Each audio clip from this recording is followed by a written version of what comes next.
Let us not forget everything that happens. It's by the will of Allah. Holy will. It's time to unite and stand, and we will be the best amongst men. It's not time to be extreme or do the unthinkable, but to stand together as one. Tune into Sunnah followers, streaming every day, various platforms. Trust me, you'll find a way. Sunnah followers. You just need to stay away.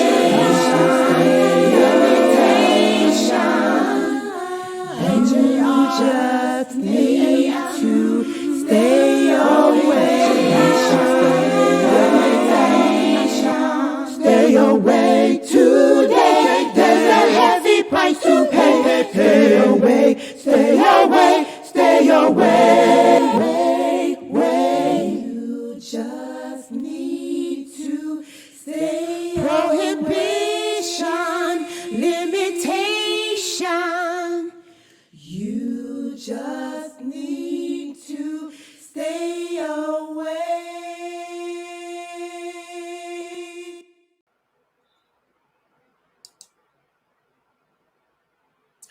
Ina alhamdulillah wa salat wa salam ala wa rasulullah. I want to welcome everybody to our class for today. This is our class on the prohibited imitations in Islam, the forbidden imitations in Islam. These are things that actions that we are forbidden from indulging or engaging in as Muslims, because to engage in such of these actions would be imitation of something that Allah doesn't want us to imitate, such as the non-Muslims or the Shaytan or the opposite gender. And this is based on the book written by Sheikh Muhammad Saeed Atli.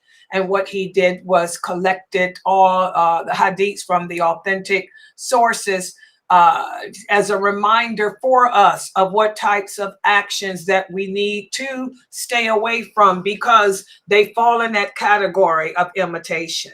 And as a daya who's been teaching Islam for over 50 years, oh yeah, I've been teaching over 50 years. Yeah. As a daya who's been teaching over 50 years, one of the things that I've come upon as a teacher is that most Muslims do not understand what it means to imitate something else. And what I would like to do is explain what imitation of something means. And this is the understanding as given to us by Ibn Abbas. May Allah be pleased with him.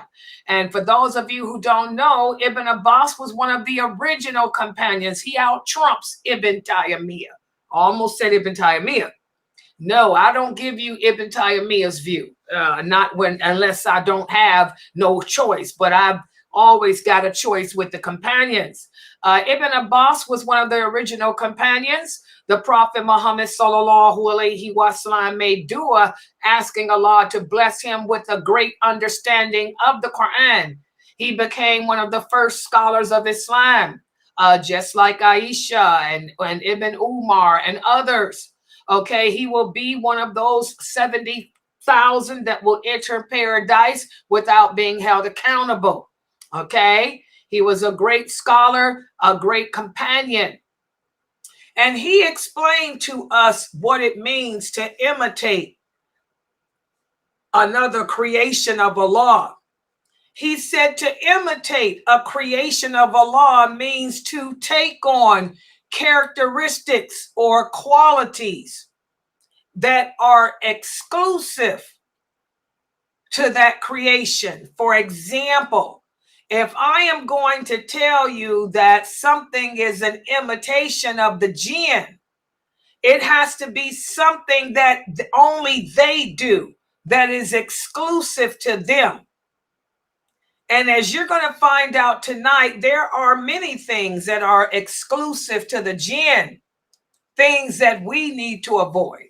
Or for example, if I'm going to tell you that something is imitation of the opposite sex, it has to be something that is specific only to the opposite sex. For example, I am a woman. If I'm going to tell a man that he's imitating a woman, that means he has to do something that only women do, something that men don't do. Okay?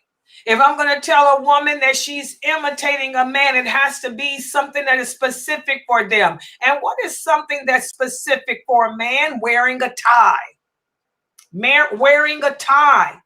If I, as a Muslim woman, were to come in here and do a class and I had a tie on, that's imitating a man, because that's something that's specific for them. Another example would be if I were to come in here with a turban on my head. I'm sitting here giving my lecture, but instead of wearing a kimar, I have a turban on. Turbans are exclusive for men. That's the dress of men, not women. Okay? Imitation of a woman. Let's say that a man came in here with lipstick on. Lipstick is exclusive for women. This would be imitating a woman. Okay, so to say that something is imitation, an imitation of something else, it has to be something exclusive to that thing. Does everyone understand? Okay, and so now that I have broken that down, let's begin today's class. And we're continuing with the chapter 3 of the book, which addresses things that are specific for the devils, the jinn. And let me put the PowerPoint up on the screen so everybody can follow along with the book and, screenshot it or whatnot. Okay, hold on. Okay, yeah, let me go to the PowerPoint first. All right, wait a minute. All right, here.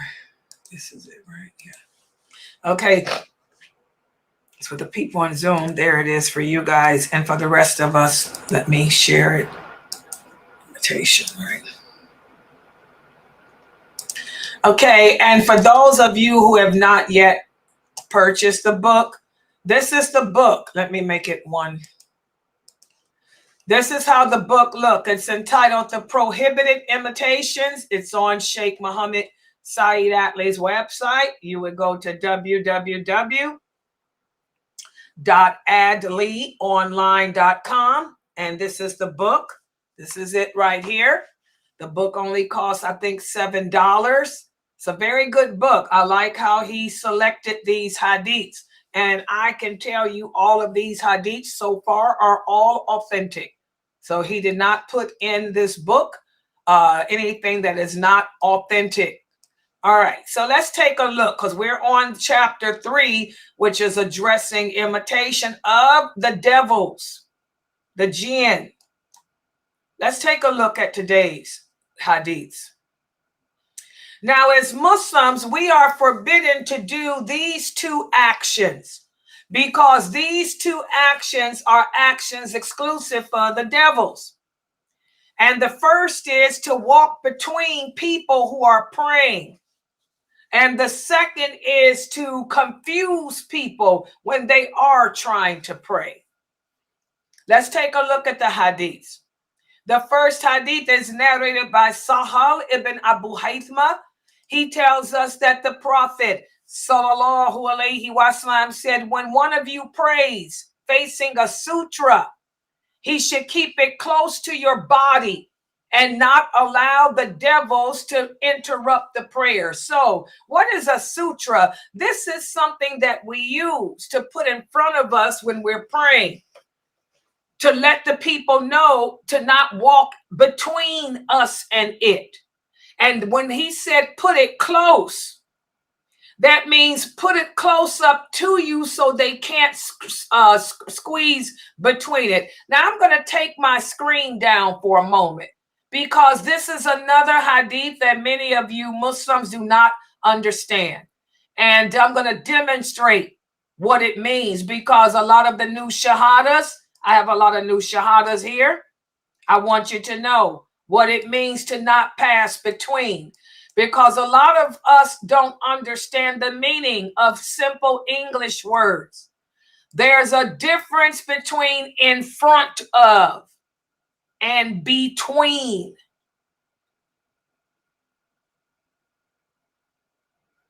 There's another hadith where the Prophet Sallallahu Alaihi Wasallam went in even more detail about the sutra. He said, when you see a person praying with a sutra, walk in front of it. Walk in front of it, but do not squeeze between it and him, because this is a devil. And should someone try to squeeze between you and it, fight them, because that person's a devil. The source of that hadith is Muslim. Now, a sutra can be anything. Let's say I'm using my cup. My cup is my sutra. I can use this. Say I'm standing up and I'm praying. Uh-oh. The keyboard is my desk. Say this is the floor. I'm going to put my cup. See how close it is to me? I'm going to put that cup as close to me as possible. Y'all see that?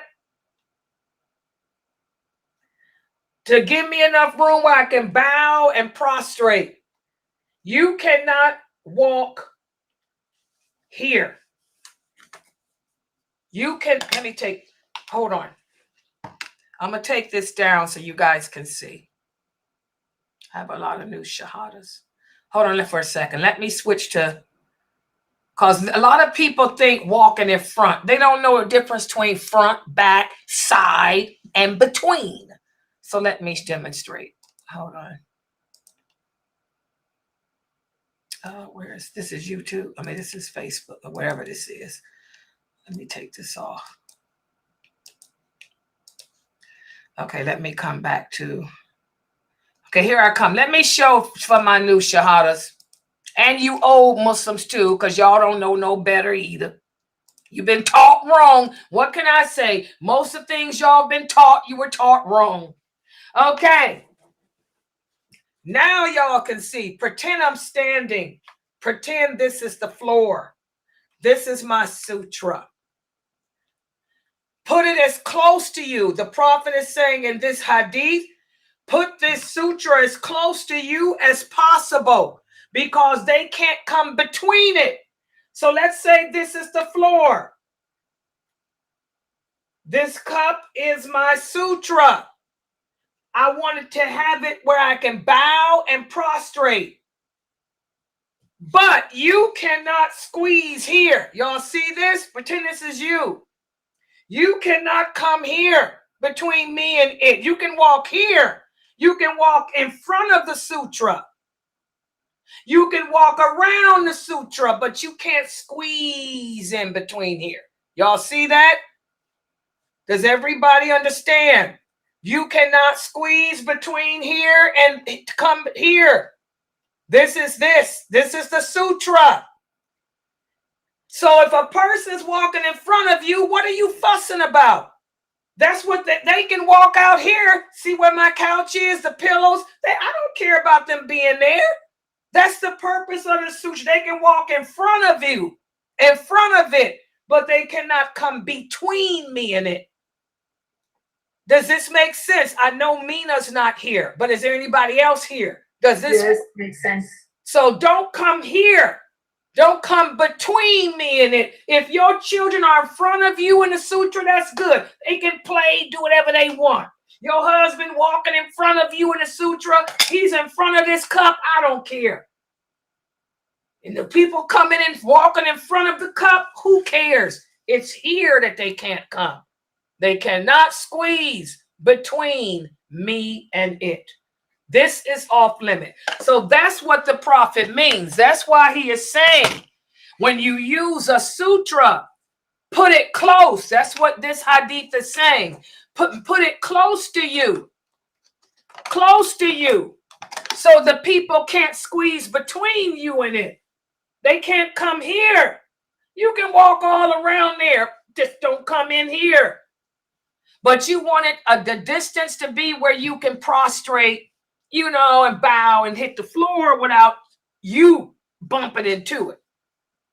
There's another hadith where the Prophet sallallahu alaihi wasallam had it so close to a wall. There was a wall or something in front of him. He got as close to he used the wall as his sutra, and he got as close to it as he could. The hadith says to allow him to be able to prostrate effectively. So a lot of Muslims, again, we don't have the intelligence, unfortunately. And each generation becomes less and less intelligent. We think it means, astaghfirullah, I'm going to shoot him and kill him. He's a devil because he walked in front of me. That happened before. In the early 2000s, a masjid here in America. I remember. Some man got mad and started arguing with another Muslim brother because the brother walked in front of his sutra. The brother was trying to tell him, Aki, the hadith means between, not in front. No, it don't. And they got to arguing, and the one that was praying took out a gun and shot him. Killed him. Oh, yeah. Doing life. Doing life. All because he was too stupid to understand. This is why I tell y'all, don't argue with people about this religion. Because as the prophets say, if you argue with a person who is ignorant, they'll hurt you because you can't make them understand. So if you tell a person something, just assalamu alaikum and just walk away. Don't sit there arguing with them because we're not educated. And each generation is less educated than the previous. So the hadith means don't walk in front of it. Don't come in front of my sutra. It doesn't mean, it means don't come between me and my sutra. You can walk in front, but not here. Not here. Does everybody understand that? That's why I tell y'all, be careful. You have to be careful as Muslim women who you are learning your religion from. Most of these people that teach Islam don't understand it because they don't know the hadiths. And it's all like the prophet say, you will never understand this religion until you learn his hadiths. And you got to start learning them hadiths when you a kid like I did, man. You too old to learn now. Your behind is 20. You old. You done. You're done. Done deal. Beam you up, Scotty. Stick a fork in you. You done. The older we get, the less we can memorize. You got to start when you a child. What y'all should have been starting on instead of all that Quran was learning them hadiths. That's what I say. You should have been learning, teaching your kids hadiths. Find a muhadith, a scholar of hadith to teach your kids instead of all that Quran. Because all that Quran ain't going to save you if you don't understand the meaning of it. And as the prophet said, you will never understand the meaning of it until you learn them hadiths. So that's why I put emphasis on hadiths. They're the explanation of the Quran. People getting killed over stupidity because you don't understand the sutra. You can walk in front of it. You can walk in front, just don't come between me and it. As the prophet said, anyone that comes between you and your sutra is a devil. That's a devil. So is that coming between the person that's praying in their sutra? So let me put that hadith back up here. Here it is. The Prophet sallallahu alaihi wasallam said, when one of you prays facing a sutra, he should keep it close to him. That means bring it close to your body. Only having enough room so that you can prostrate and stuff. But keep it as close as you can so that the people can't come between it and your body. They can walk in front of it, but not come between it. And anyone that does that is a devil. And then the second hadith is narrated by Abu Darda. He said the Prophet sallallahu alaihi wasallam one day stood up to pray, and we heard him say, I seek refuge in Allah from you. Then he said, I curse you with Allah's curse 3 times. Then he reached out his hand as though he was grabbing something. And when he finished the prayer, we said, oh, Prophet of Allah, we heard you say something during the prayer that we never heard you say before. And then we saw you reach your hand out. He said, Allah's enemy, Iblis, came with a flame of fire to put in my face. So I told him 3 times, I seek refuge in Allah from you. Then I said 3 times, I curse you with Allah's perfect curse, but he didn't leave. So I went to grab him. And had it not been for the supplication of Solomon, I would have grabbed him, chained him up, and made him an object of sport for the children to play with. Okay, to throw stuff at. So here we can see, guys, again, whenever we make salat, it's normal. A lot of us lose our place. We forget what we were doing, what we were saying. We forget how many rakats. That's Iblis, your personal Shaytan, your personal jinn, who's a denizen of Iblis. He tries to confuse you. So when you see another Muslim praying, you shouldn't try to talk to him or confuse him while he's praying, because anyone who does that is imitating Iblis. This is a devil. I have a lot of Muslims tell me that every time they go to pray, their husband or their wife will come trying to talk to them. And they see that they're praying, but they still talking to him. Well, you married to a devil. You married to a jinn. You married to a man or a woman who's a denizen of Shaytan. It happens. It happens. You know, Shaytan has his awliya, his allies, just like Allah does. And Shaytan's allies outnumbers Allah. So maybe you married to a devil. One of the army of Shaytan. This might be time to get divorced, because we don't do that, especially if you done told him over and over again and he keeps coming to you. He waits till you pray to come talk to you and confuse you.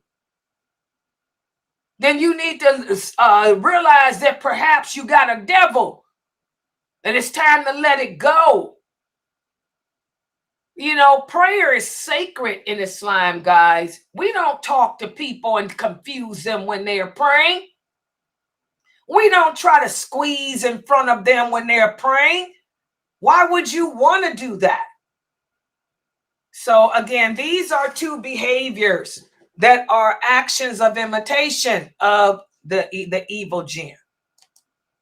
Okay, let's look at the next one. And this is the one I talked with you guys about before. When you're sitting outside, don't sit with half your body in the shade and the other half not. Okay? The Prophet sallallahu alaihi wasallam said it is forbidden to sit between the sun and the shade, because this is how the devil sits. The devil sits with half his body in the sun and the other half in the shade. So you want to teach your children to not do that. When you're at the park, you want to sit in the shade, then sit underneath the tree in the shade. Don't sit with half your feet, talking about you tanning. How many of you have seen people do that? I'm tanning my legs. I'm going to rest my face in the shade, but I'm going to tan my legs. That's what the devil does.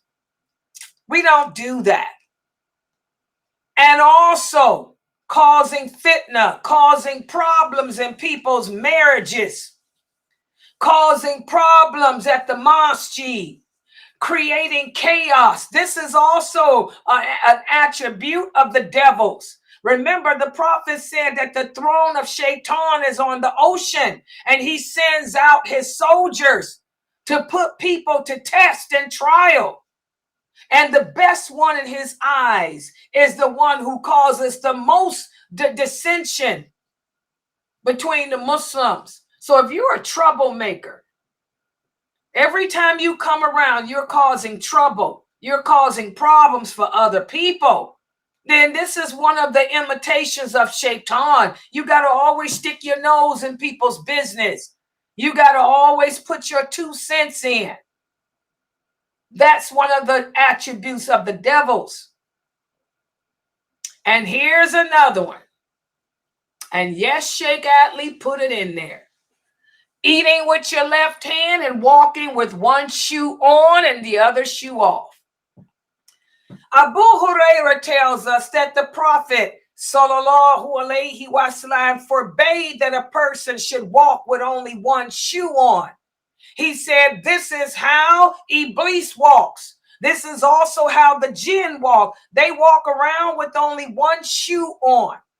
The Prophet said, either put your shoes on or take them off. This is a Dawood hadith. Everybody understand it? And this hadith is authentic. If you break your sandal strap, you're going to keep one shoe on and hold the other sandal in your hand and walk. This is haram. That's the way the jinn walk around. The jinn, the female jinn, they walk around with one shoe on and one shoe off. We can't do that. That's imitation of them. And also, we all know that as Muslims, we should never eat or drink with our left hand, because this is a fiqh regulation for the jinn too. Listen to what Ibn Umar said. He said, the Prophet sallallahu alaihi wasallam said, none of you must ever eat or drink with your left hand, because the devil eats and drinks with his left hand.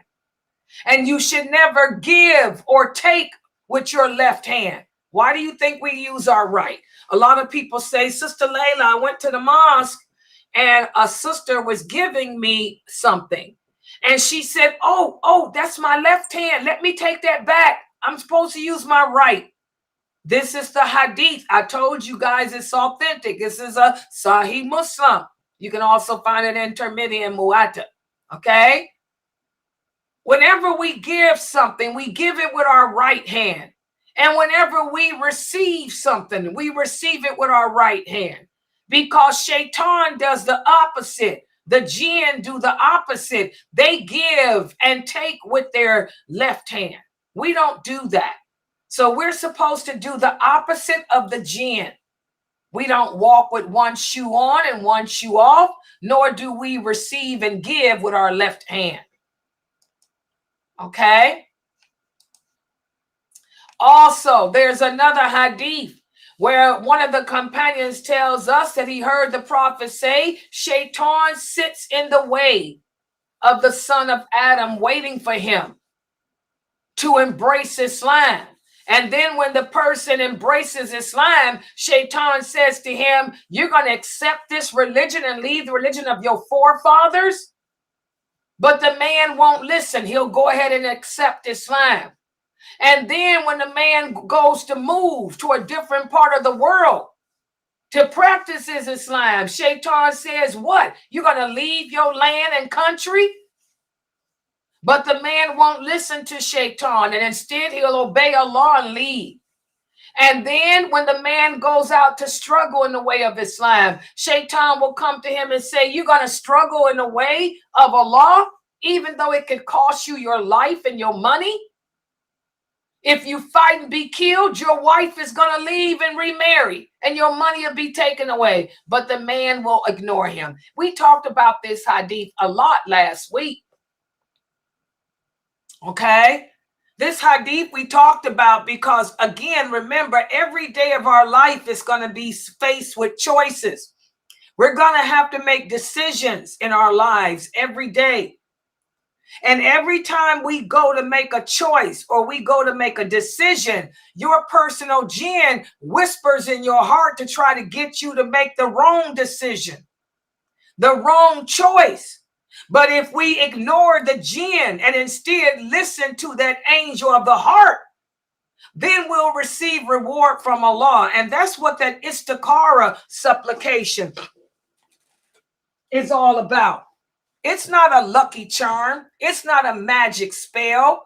You're asking Allah to guide you in your choice. You're asking Allah to give you the ability to listen to the angel assigned to your heart instead of listening to your jinn when you make your choice, because your jinn is going to try to convince you not to do the right thing. But should you make a choice that's bad for you, you're asking Allah to give you the ability to recognize that it was bad. And when you do recognize it was bad, that he give you the ability to walk away from it, to let it go. That's what istiqad or supplication is. And that's why this hadith keeps coming up. Because every choice, every decision in our life, whenever we decide to do anything, we have our person whispering to try to get us to make those. Okay? Let's look at the next prohibition. The next prohibition addresses being wasteful. Allah says in the Quran, in the interpretation, the meaning, truly the wasteful are brothers to the devils, and the devil is ungrateful to his Lord. You know, as Muslims, we're not supposed to be stingy, nor are we supposed to be wasteful, because being wasteful is a sign of ingratitude. The Prophet ﷺ said, the devil is present with any of you in everything that you do. That's that personal jinn that's assigned to us. He's present when you eat your food. So if any of you drops a mouthful of food, you should remove it. Remove anything filthy from it and eat it. Don't leave it for your jinn to eat or any other jinn to eat. And when you finish your food, you know, lick your fingers, because you don't know what part of the food has the blessing and Allah in it. Subhanallah. And what is that blessing? The blessing from Allah is the part of the food that fills you up. That's what will keep you full. Maybe that's why a lot of the Muslims today are so obese, because we don't lick our fingers afterwards. In other words, we don't get every drop of the food on our plate. We throw away that part of the food that was the blessing that would have filled our stomach up and made us not want to go back for more. Remember, the jinn are ungrateful and greedy and selfish and wasteful. We're not. We're not supposed to be. So we have to follow the Prophet Muhammad's advice and eat everything that's on our plate. Don't throw half of it away. When you make your plate, only put enough on there that you need. Don't overdo it. Don't be so greedy and overstock your plate. Put just a spoonful of everything on there. And if you want more, go back for it. But don't sit there and overstock it and then eat only a part of it. And the part that you didn't eat was the part that had the blessing of filling you up, so you wouldn't want to come back and overindulge. Subhanallah. Let's look at the next one. The Prophet ﷺ said, eat with your right hand and drink with your right hand. Take with your right hand and give with your right hand. Because Shaytan does the opposite. The jinn do the opposite. They eat with their left hand. They drink with their left hand. They give and receive with their left hand. Again, another hadith showing to do the opposite of the jinn. Let's look at this one. Hudayfa radiallahu anhu tells us, he says, when we were in the presence of food with the Prophet sallallahu alaihi wasallam, none of us would put our hand in the food until the Prophet put his hand in first. Once we were at food with him and a Bedouin came in as though he were being pushed in. And he was about to stick his hand in the food, but the prophet grabbed him by the hand and stopped him. And then a little girl came in as though she was being forced in. And she was about to stick her hand in the food when the prophet grabbed her by the hand and said, the devil considers that food lawful for him when Allah's name has not been mentioned over it. And he brought the Bedouin so that he might eat it before Allah's name was mentioned so he could have some of it. So I grabbed his hand to stop him from taking. And then Shaytan sent this little girl in so she could eat from the food without me mentioning Allah's name over it. Okay, so here we see, guys, you know, whenever we eat, before we eat anything, be it water, be it some candy, say Bismillah. That way it prevents the jinn from eating from it, the evil jinn.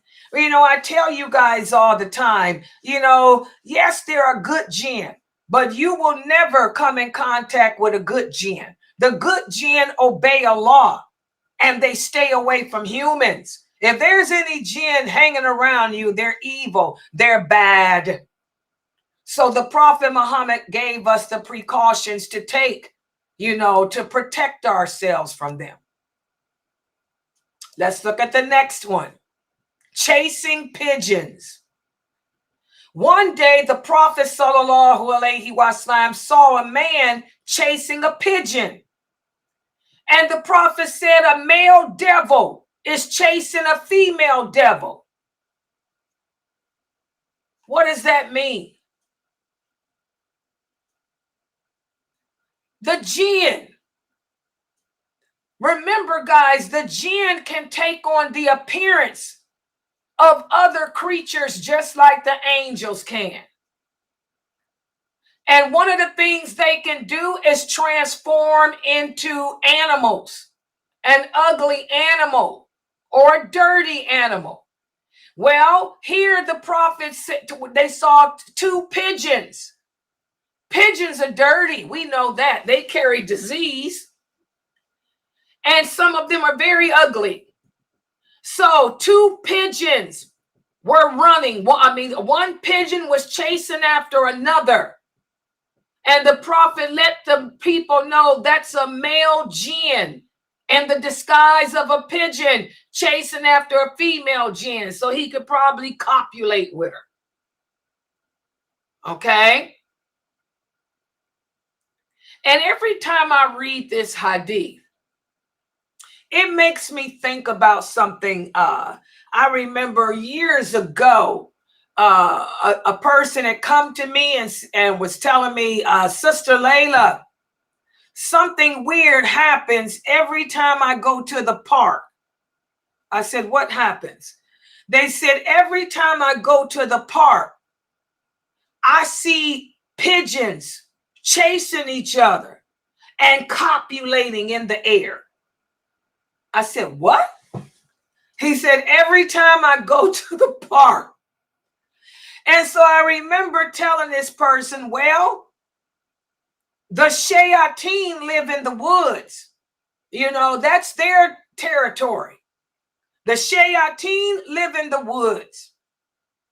I said, and the Shaytan can take on the appearance of animals.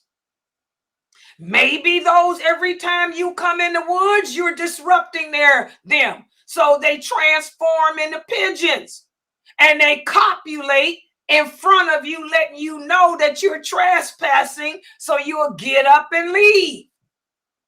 And I'll never forget, he said, that kind of makes sense. And he walked away. So every time I come upon this hadith, I remember that. And because I couldn't understand, why is it that this person sees pigeons copulating every time he go to this wood? So I told him, maybe you need to stop going. They're trying to get you to know that you out of your territory, you in their territory. This is where they live. And they don't want you to hurt their babies or harm them. So they're taking on the appearance of pigeons, copulating, thinking that you would have some decency to leave. You never know. And also the next hadith talks about napping. The Prophet sallallahu alaihi wasallam used to encourage the companions to take naps. Why? Because the devils, the jinn, they don't take naps. Okay? The jinn don't take naps. So the Prophet used to encourage the companions to get up early. He would tell them, wake up, begin your day at Fajr. Begin your day at Fajr. And then when the sun is at its highest peak and the sun is at its hottest point, take a nap. Because the jinn don't take naps. So that's another hadith I remember from my childhood too, that my stepfather would say to me to try to encourage me to take a nap because I would never go to sleep. I was always a night owl. And then this last hadith speaks about calling other people to shirk. The Prophet sallallahu alaihi wasallam said, never leave, this was one of, well, I think I got it. Here it is. I broke that up. Here it is. This hadith is narrated by Ibn Abbas. He said, all the idols which were worshipped by the people of Noah were worshipped by the Arabs later on. As for the idol Wad, it was worshipped by the tribe of Qab. And Suwa was the idol of the tribe of Hudayl. Yaguth was worshipped by the tribe of Murad. And then the tribe of Gutaif near Saba. Saba, that's my tribe. And Yauk was the idol of Hamdan. And Nasr was the idol of Himyar, the branch of D El Khala. And the names of the idols formerly belonged to some pious men of the people of worship him alone. But when these three men died, Shaytan came to the people and convinced them to build idols at the place of their grave. And then Shaytan convinced them to talk to the idols. But the people did not worship them until after these men had died. Does everybody understand that? So this is when Ibn Abbas explained how shirk began. For those of you who don't know, shirk began after the people of Noah, with the people of Noah. Before the people of Noah, the people used to worship Allah alone. It was during Noah's time that the people began to associate partners with Allah. And they allowed Shaytan to convince them to build idols. And of course, the Arabs took over worshiping these idols. So this is just more history. A lot of you guys ask me, how do I know the history? From the hadiths. I keep telling you guys, the hadiths are the history of Islam. Ibn Abbas goes into the history of how shirk began here. Okay? So those are the hadiths from today that I wanted to go over with you guys in the book. And again, for those of you who have not yet purchased this book, you want to go to adleyonline.com